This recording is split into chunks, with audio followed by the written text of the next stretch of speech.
वैसे मैंने सुना है कि हैरिस पार्क में चटका की चाट,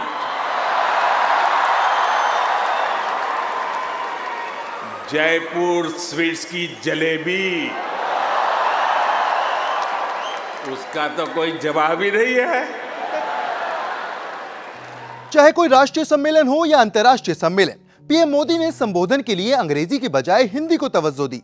दुनिया की तीसरी और भारत की सबसे ज्यादा बोली जाने वाली भाषा है हिंदी। इसे बढ़ावा देने के लिए केंद्र सरकार ने कई कदम उठाए हैं।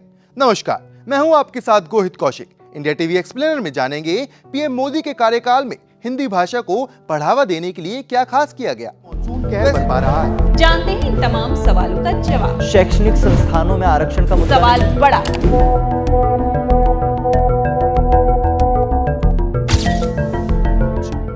वैसे तो कई प्लान एग्जीक्यूट किए गए ताकि हिंदी को बढ़ावा दिया जा सके।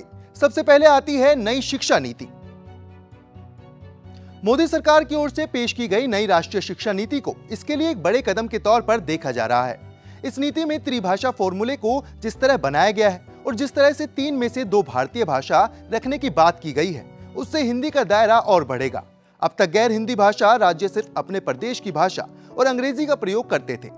हालांकि अब तीसरी भाषा के होने की अनिवार्यता से हिंदी को ज्यादा जगह मिल सकती है। हिंदी में सरकारी कामकाज को बढ़ावा, देश भर में हिंदी भाषा को बढ़ावा देने का मकसद रखते हुए केंद्र सरकार ने अपने सभी विभागों को भी हिंदी का प्रयोग करने की सलाह दी है।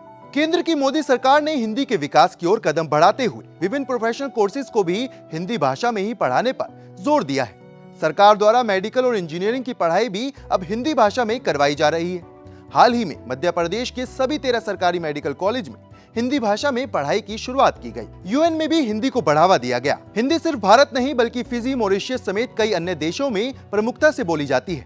ऐसे में संयुक्त राष्ट्र में हिंदी को आधिकारिक भाषा न मानने की बात हजम नहीं होती।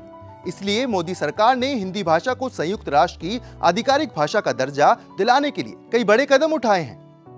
अब बात करते हैं डिजिटल हिंदी की। आज के दौर में किसी भी चीज को बढ़ावा देने के लिए डिजिटल टूल्स काफी मददगार होते हैं। इसलिए मोदी सरकार के कार्यकाल में राजभाषा विभाग द्वारा सीडेक के सहयोग से तैयार किए गए learning Indian language with artificial intelligence यानी लीला मोबाइल ऐप भी बनाया गया है। इस ऐप पर लोग आसान तरीके से हिंदी भाषा को समझ और सीख सकते हैं। साल 2011 की जनगणना के अनुसार भारत में हिंदी समझने और बोलने वालों की संख्या करीब 60 करोड़ है। वहीं भारत से बाहर भी करोड़ों की संख्या में लोग हिंदी भाषा का प्रयोग करते हैं। हालांकि आजादी के इतने वर्षों बाद भी अब तक हिंदी को अपना उचित स्थान पूरी तरह से नहीं मिल पाया है। ऐसे में सरकार द्वारा की जा रही कोशिशों को हिंदी के बेहतर भविष्य की रूपरेखा के तौर पर देखा जा सकता है।